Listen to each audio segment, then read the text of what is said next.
Third night. No electricity for 48 hours. 8 people in one house, 4 of them family. 4 of them neighbors who showed up between hour 6 and hour 14. The house smells different now. Too many bodies, not enough ventilation. 2 kids asleep on the living room floor. The adults are not asleep.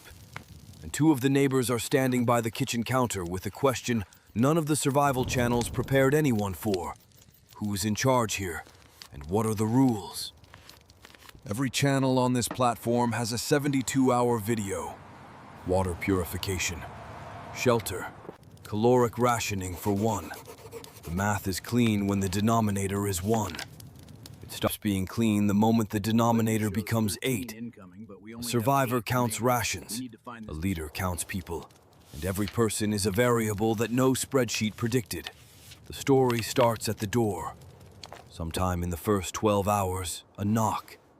The Hendersons from 3 houses down, a couple, 2 kids. They have a case of bottled water, a bag of canned food, and no plan beyond tonight. This is someone whose lawnmower you borrowed in June. And the decision you make in the next 30 seconds, let them in, turn them away, or set terms, defines the next 3 months. Not 3 days. 3 months.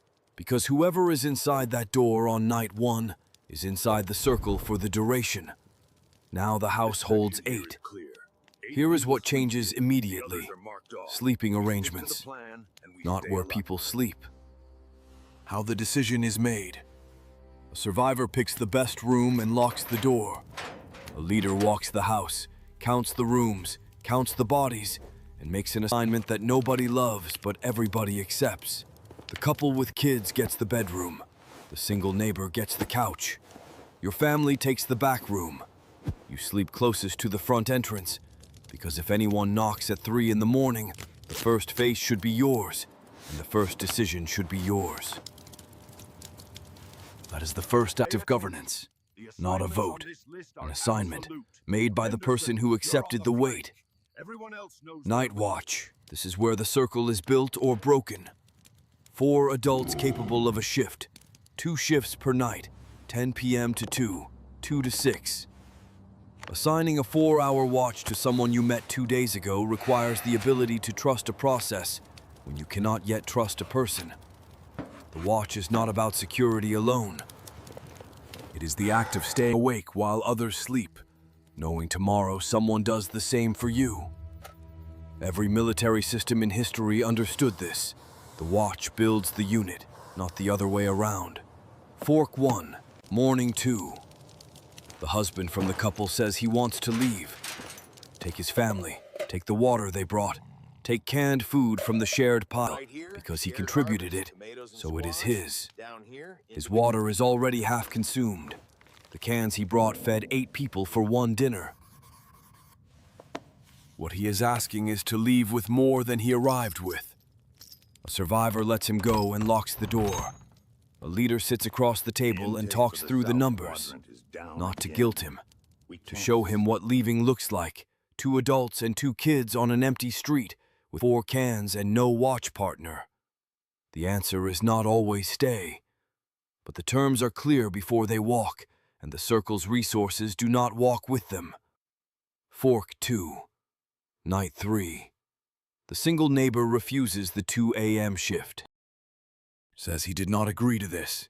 Says the 5 words that track more groups than any external threat. Not my job. Every person in the house hears them through thin walls. A survivor argues. A leader adjusts the structure. The shift is covered by you this time. But in the morning, at the table with all 8 present, the rule is stated. Every adult takes a shift, no exceptions. The person who refused gets a choice, take tomorrow's shift or take a different role of equal weight. The rule is not punishment. The rule is architecture. And if he refuses the architecture entirely, the circle has a harder conversation, one that nobody wants on day 3, but that defines whether this is a group or strangers sharing a hallway. The first 72 hours are not about survival. They are about formation. Every pattern that emerges, Every rule enforced or bent compounds over weeks. The group that assigns sleeping on night 1 negotiates rationing on week 2 with the same clarity. The group that lets the first refusal slide lets the second one break them. We covered the ceiling of solo preparation. Today we walked through what happens when the ceiling breaks and the room fills with people looking at one person for a word. Tomorrow we add a variable that changes the math again. Your supplies just became visible, not to your circle but to everyone outside it. And that shifts everything.